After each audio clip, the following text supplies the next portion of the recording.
જામનગર મહાનગરપાલિકાના વિકાસ કાર્યો અનુસંધાને બેઠક મળી। મંત્રી મુળુબીરાએ પદાધિકારીઓ સાથે બેઠક યોજી।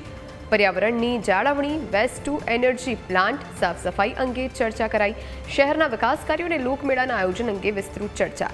જિલ્લાને ફાળવવામાં આવેલ ગ્રાન્ટ અનુસંધાને લગતા વિભાગના અધિકારીઓ પાસેથી માહિતી મેળવી। મંત્રી મુળુભાઈ બીરાએ કહ્યું, નગરોને ગ્રોથ હબની સાથે ગ્રીન હબ બનાવવા સરકાર પ્રયત્નશીલ।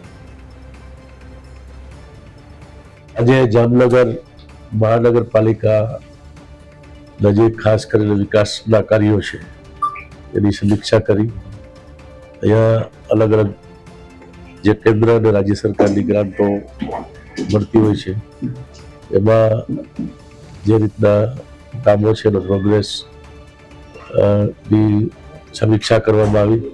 જામનગર મહાનગરપાલિકાને જે છેલ્લા 2 વર્ષમાં ગ્રાન્ટો મળી છે